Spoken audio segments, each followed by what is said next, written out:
Hey there, welcome to the Graced Health Podcast, your diet culture free source for aging strong in your physical, mental, and spiritual health.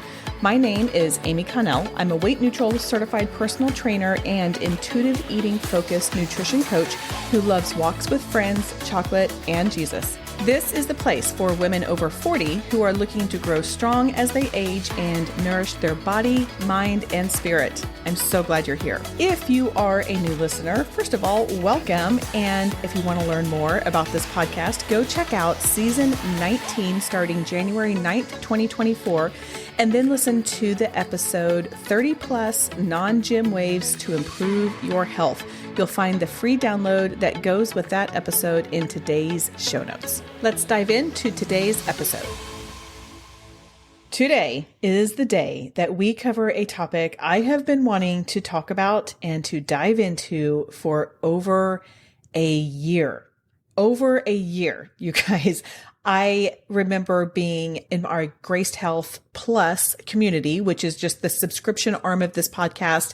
If you listen to a podcast and you see the little lock, that's for subscribers. Anyone can join at $6 a month, but that's not what I feel like I'm pitching already. I'm not pitching, but that's where we first talked about it. I was going over protein and we had a lot of questions and we had some great discussions about it. And I said, I'm going to do an episode about this. 14 months later, here I am. Why did it take so long? I didn't want to rush it. I wanted to approach this topic with care and thoughtfulness, and more importantly, or most importantly, from an intuitive eating perspective.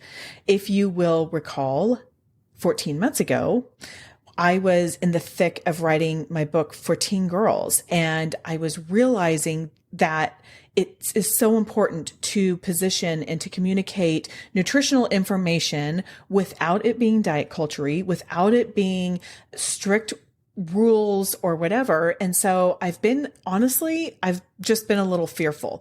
I will say, I think this past series on intuitive eating really helped solidify where I am and give me the confidence to be able to record this show. Protein is a hot topic, such a hot topic in the nutrition world. It is surrounded by myths and marketing, sometimes misunderstanding. So my goal in this 4-part series, yes, I am taking 4 episodes to go through this. So I'm sorry and you're welcome. But my goal is to offer you some insights and some practical tips about protein that align with balanced, intuitive approach to eating. I'm not here to prescribe any rules. In fact, if you recall, my first book was breaking all the rules. These are not rules. I'm not here to push any particular diet, but what I want to do is provide you with information that empowers you to make choices that feel right for you and your body and your lifestyle, your God-created body that we have to honor individually. I have put a lot of thought, hours of research, a lot of prayer into creating this episode to give you that awareness of protein, to give you the why behind a lot of things that you're hearing, and to provide you with the information that you can then decide how that applies best to you and what makes you tick and how you move. And so we'll get into all of that.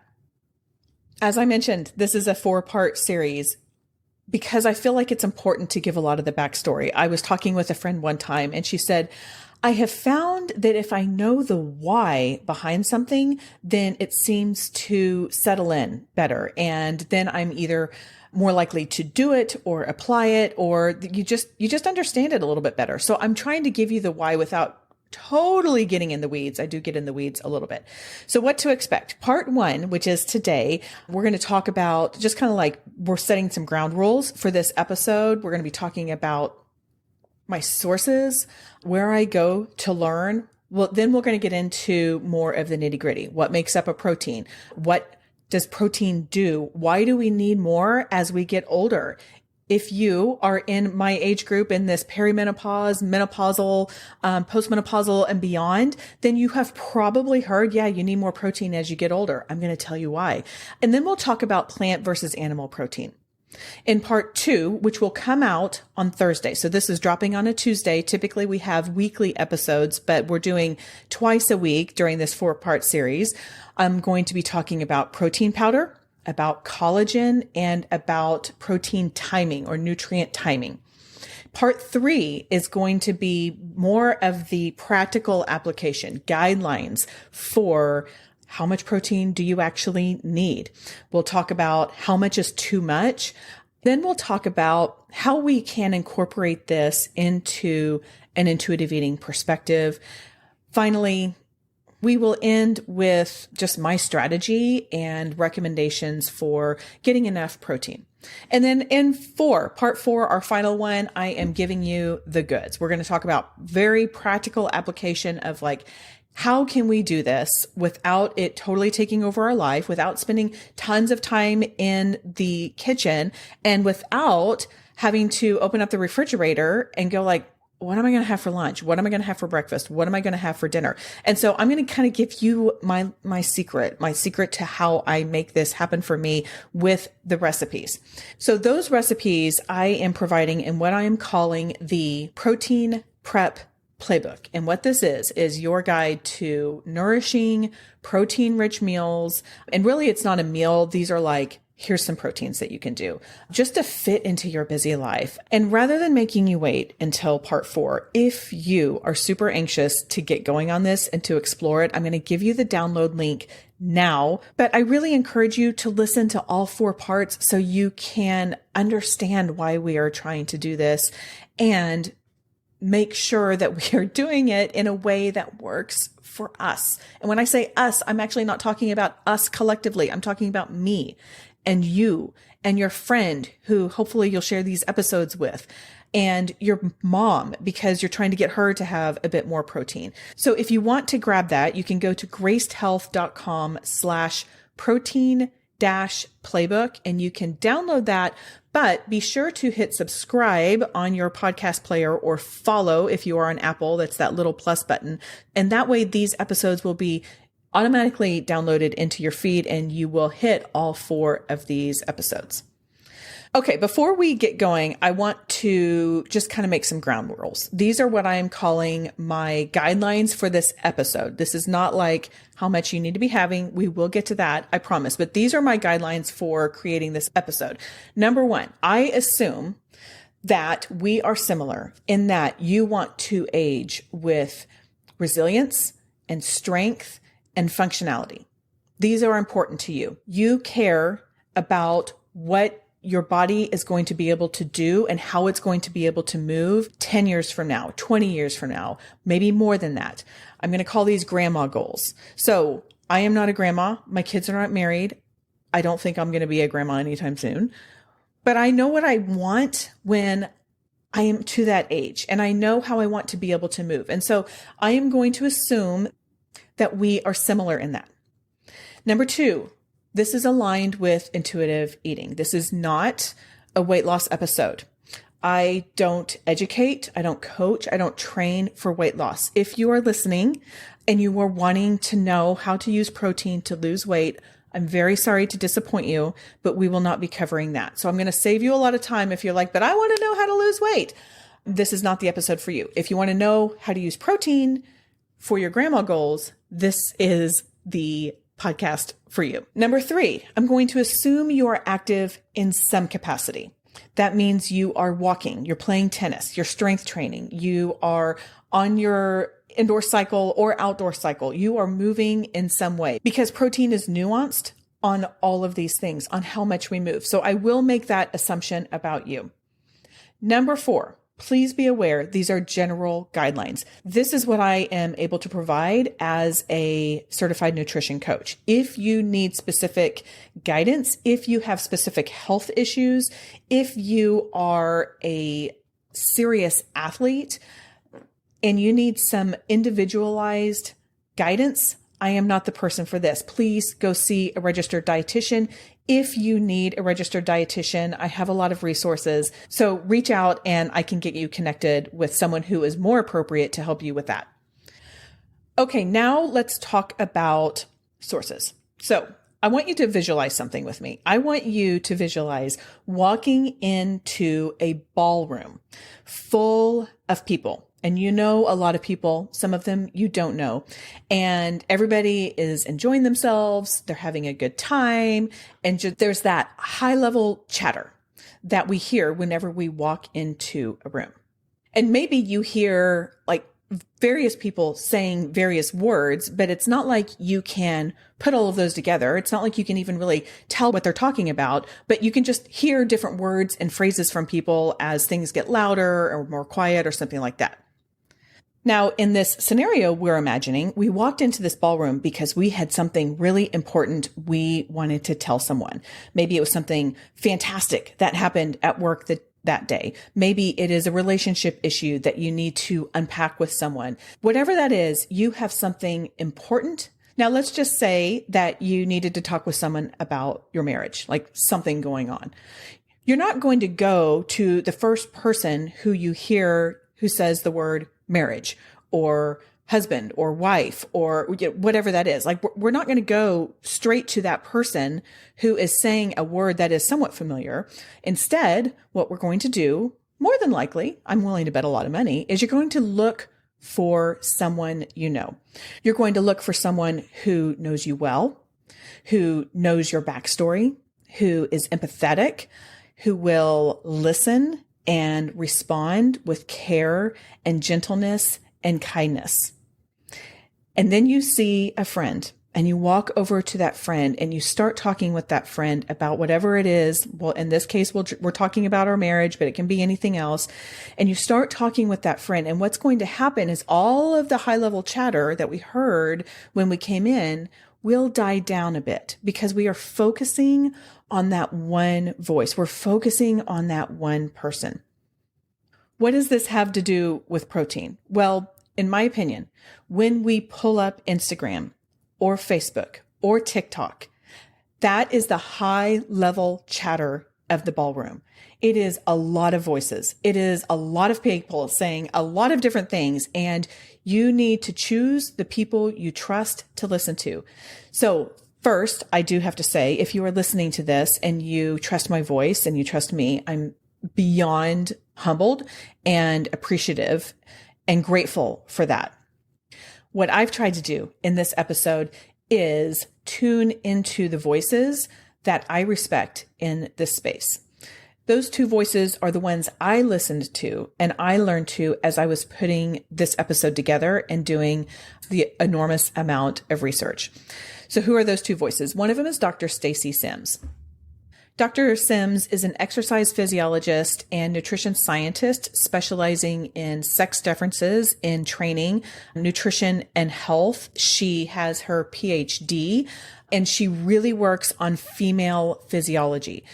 Not all research is the same. And so Dr. Sims is the one who is able to go in and say, okay, was done on 25-year-old men, not appropriate for 50-year-old women. And therefore, I have taken her Menopause 2.0 coaching program so that way I can learn, pass it along to you, and then use that in my own programming and training and coaching, and quite honestly, for my own personal life. The other voice I listen to is Molly Galbraith and her company, Girls Gone Strong. Molly is a wonderful advocate for women's health and strength. Both of these women provide sound nutritional advice without it being diet-culturey.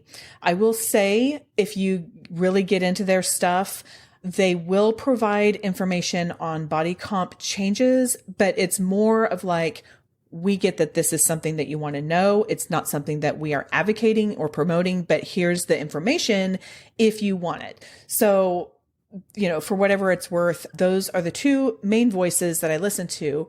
And of course, I pulled out my nutrition coaching certification manual. I don't remember how many pages are in that book, 500 or something like that. So I did use that as a source a lot. The final groundwork I want to remind you of is everything I'm going to provide in the next 4 episodes, including this one, is I am hoping to provide awareness, not obsession. We are over that. We have done that. We have played that game. How did that work out? Not great. And so please don't get obsessed about this. You will not nail all of this immediately or every day. That's okay. The other thing I want to remind you of is protein is but one of 3 macronutrients. Do not negate your carbs and fat in the name of getting enough protein in. And let this wisdom guide you, not govern you. You know your body best. Listen to it, nourish it, enjoy your food. I know I took a long time to get through all of that, but it's very important to me that I am not coming along as one other voice yelling out protein and numbers and all of that. I want to set that stage. So with all of that said, I hope we are on the same page. Let's jump in. Okay, protein. What is it? Like I said, it's one of the 3 macronutrients: protein, carbs, and fat. All food is some combination of protein, carbs, and fats. It might be all of one macronutrient, or it might be a combination of it, but it is one of the nutrients that all of our food provides. Protein is actually comprised of 20 standard amino acids. These are the building blocks of protein. So I want you to think about, like, I'm a boy mom, so I want you to think about like Legos. Did your kids play Legos? Did you see them putting all of these things together, like all of the different Legos? Did you step on them in the middle of the night? Probably so. That's how you know you're ready to be a parent, by the way, is take Legos, throw them out, and then step on them in the middle of the night. I digress. But there are 20 amino acids that are used to make up protein. These are divided into essential and non-essential. I will not go over the non-essential, and just know that there are 9 essential amino acids that make up your protein. Protein, to be complete, has all 9 of these. I am not going to list all 9 of those, mostly because I can't pronounce all of them very well, but I am going to point out 2 that we will be talking about more. One of them is leucine, and another one is tryptophan. So take tryptophan, tuck it in your pocket. We'll be talking about that in part 2. And leucine, I'm going to talk about here in just a minute. So what's this like complete versus not complete? With a complete protein, it's going to do all of the things that we think of when we think of protein. And I will get into that in a minute. But here's a couple sources of, or some examples of complete proteins. From an animal perspective, your complete proteins are going to be like anything with the muscle. So that's like beef, fish, poultry. Eggs are a complete protein. Milk is a complete protein. Cheeses, some other dairy products like yogurt, those are all complete. There are complete proteins that are plant-based. I've gotten questions of like, what are the best proteins for vegetarians or for plant-based? So here are some. So these are complete, and these are great plants to start with if you're looking for a complete protein. Quinoa, buckwheat, hemp seeds, chia seeds, soy. So that comes in a lot of different forms: tofu, tempeh, edamame. Now let's talk about leucine for a minute. Leucine triggers what's called muscle protein synthesis. I will use these words throughout this series. Muscle protein synthesis is basically when your body generates new muscle. So you exercise, you lift some weights, you get sore, that's creating little micro tears in your muscle. And then what we want and why we strength train is so our muscles will regrow and generate new muscle so that the muscle gets stronger. Again, leucine is just one of the 9 essential amino acids, but that is its role. That is one of its functions. High leucine products include dairy, eggs, beans, legumes, chicken, salmon, brown rice, chia seeds. And one thing that I think is worth noting, just so you know, is animal protein will provide more leucine than plant-based. We'll talk about plant versus animal protein here in a little bit, but just know that animal protein does provide more leucine than plant-based. So what does protein do? I just gave that example of like, you're sore, you've had little micro tears in your muscles, and it builds and repairs those tissues. It also helps to regulate your hormones. It helps support your immune system, and it does support all of our tissues. So that's not only our muscles, those are also our ligaments and our tendons and our connective tissue. So protein helps with all of those areas. One thing you've probably heard is that we need more protein as we get older. I don't know how long that research has been out, but I just feel like I'm hearing it a lot more. Maybe that's just because of the age and the stage that I'm in, but we do need more protein as we get older. Here's an example I came up with. You know, when you get a cell phone, you go to the store, you get the box. If you get the Apple, like it goes, you know, that when you pull it out, that's supposed to be a super special thing for Apple products. And you get this phone and the battery lasts forever. It's glorious. Like you can go a couple days without charging it if necessary. And it just seems like the battery lasts forever. As the cell phone gets older, then you need to charge that battery more often. I have an iPhone 12, and what I'm noticing is by about 4 or 5 p.m., I'm needing to plug my phone in, even though it charges all night long. It drains faster and it needs charging more often. When we get older, we produce less estrogen, and reduced estrogen causes a reduced signaling to what's called the satellite cell to build muscle. Those satellite cells are responsible for muscle regeneration throughout the lifespan. That muscle regeneration is muscle protein synthesis. And so that's why we need to have more protein, because we need to have more charging, more protein in order to signal that we've got to build muscle. Therefore, as we females age, we tend to lose muscle mass and strength because we're not getting that signaling to build more muscle, to create more muscle. This is called sarcopenia. Sarcopenia happens to everyone. You can't, we all die. I'm sorry to be so morbid. I hope that was not a surprise. Like we all die and we will all suffer from sarcopenia unless like you're using anabolic steroids or something like that, which no. But anyway, sarcopenia is something that's going to happen. However, you can mitigate it and reduce the rate at which you are losing muscle by consuming enough protein and strength training. So just to be very clear, eating more protein will not increase your muscle mass. It will help reduce the loss of muscle.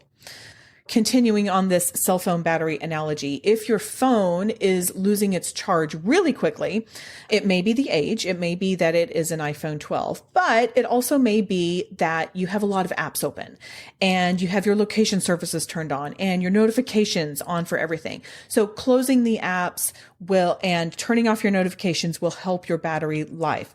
That's where the protein comes in. And that's also in particular where the strength training comes in. And if you want to know more about strength training, stay tuned over the next few months. I've got some information for you. The other reason we need more protein as we get older is for our bone health. So menopausal women are at increased risk for osteoporosis because our estrogens are declining, particularly our estradiol, and that is what is responsible for tissue and bone health.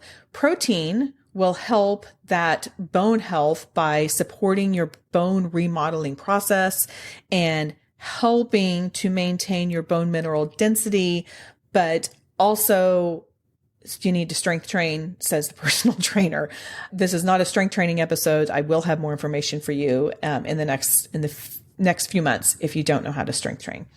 It can also help in terms of hormone production and transportation in the body, keeping in mind that insulin is a hormone. Your protein can help with the production of your insulin, and it will help regulate your blood sugar levels because protein takes longer to digest. And so it's not hitting your bloodstream, which is causing your insulin to kick in. And so it just kind of provides overall hormone balance.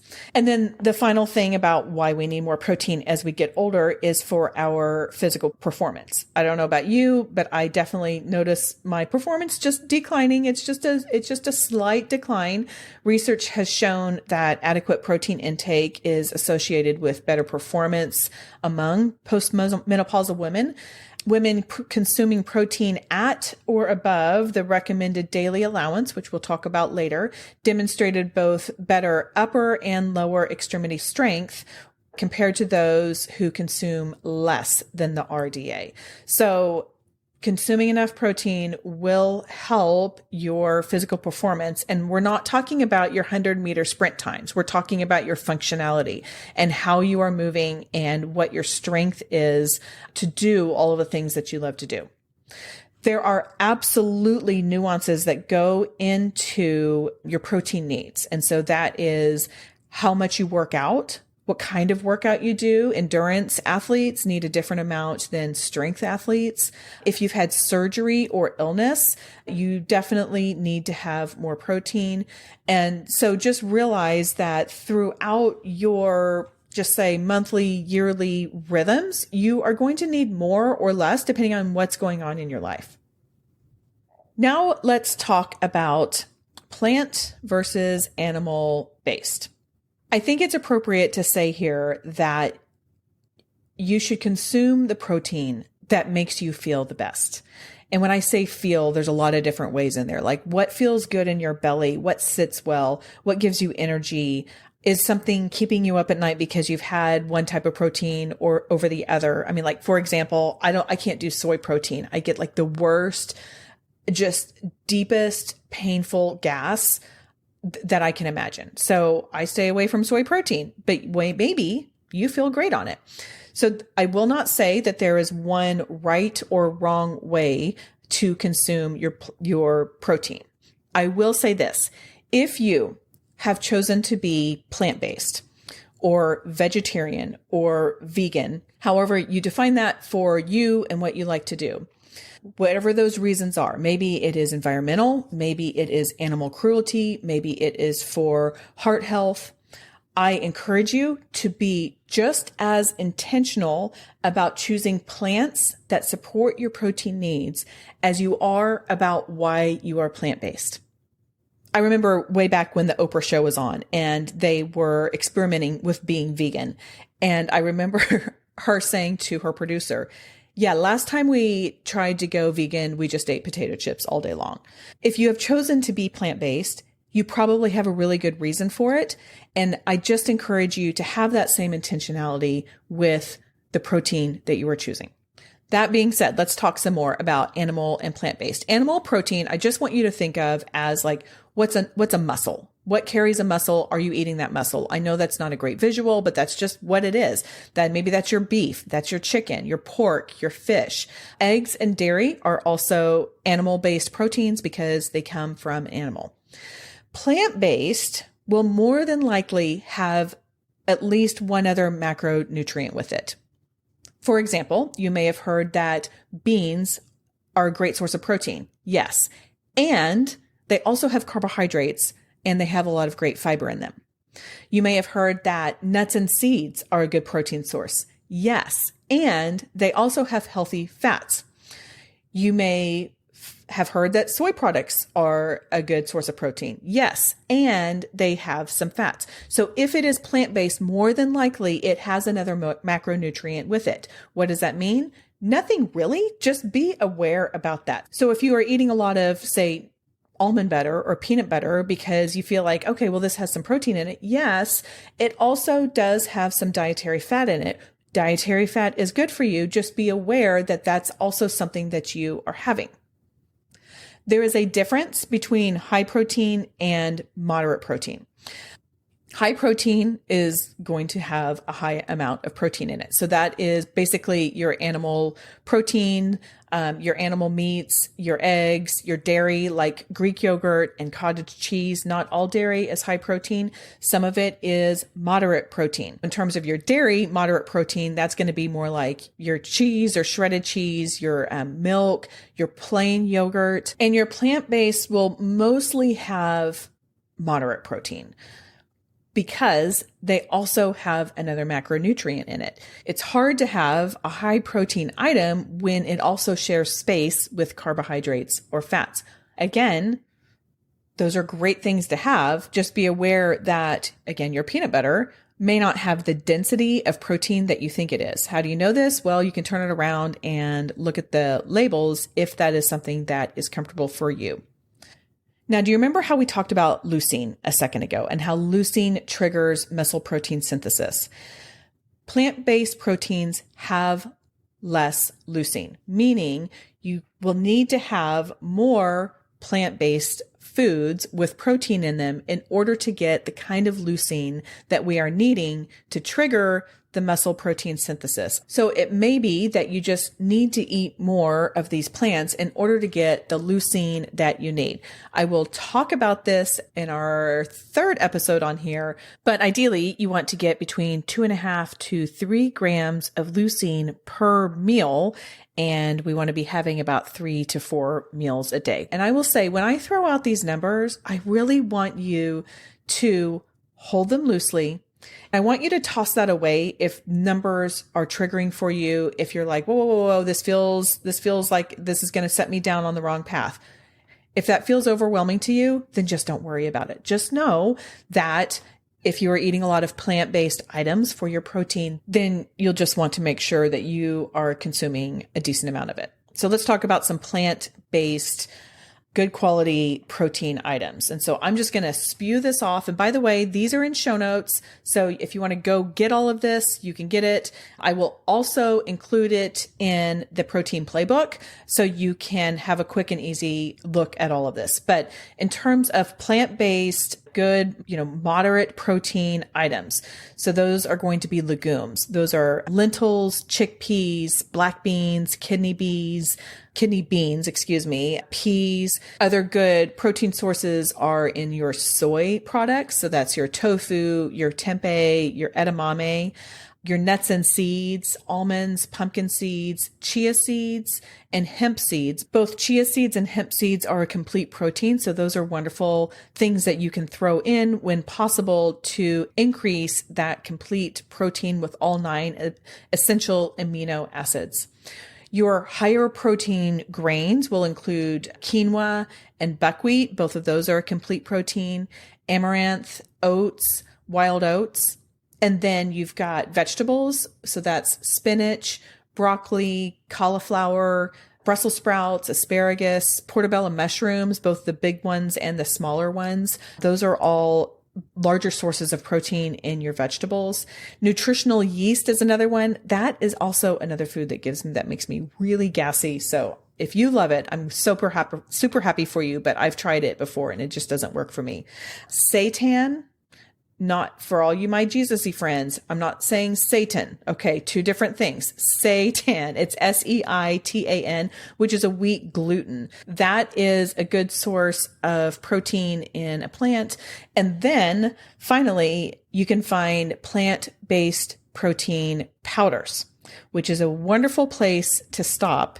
And we will talk about protein powders and collagen next. So be sure to come back for that. And don't forget to get your protein playbook over at gracedhealth.com/protein-playbook for some of the recipes and strategies I use to ensure that I have easy protein on hand. So I'm not opening up the refrigerator and going, what am I going to have? What can I eat? I want to have some protein, but I don't know what to have. And I will talk more about those in the 4th episode in this season. Hey, thanks for tuning in today. I hope this has given you a nice foundation, not only of protein, but also where we are in our headspace for this. I'm so glad that you have joined me for this. Thank you for trusting me with this, for being a voice that you listen to, and come back next week or next time as we talk about protein powders and collagen and timing. Okay, that's all for today. Go out there and have a great day. I hope you found value in our episode today. Your thoughts matter and they shape future episodes. Do you have a question for a future episode? Feedback on today's show? Maybe a topic idea? I want to know. I really do. Just click the link in the show notes that says send some quick feedback. Click here. This anonymous input helps improve the podcast for our entire community. Don't hesitate. I truly read every submission and value your engagement. Your privacy is protected, so feel free to share openly. Thanks for sharing your thoughts, and I'll see you next time.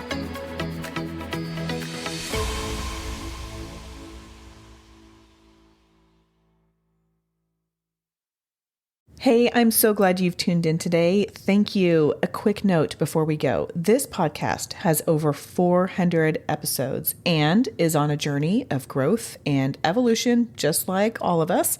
Some episodes before January 2024 may contain references to diet culture or perspectives that don't fully align with our current approach to health and wellness from a weight neutral, intuitive eating perspective. So, listen with a discerning ear, take what serves you, and leave the rest. Thanks for understanding and for growing with us on this journey.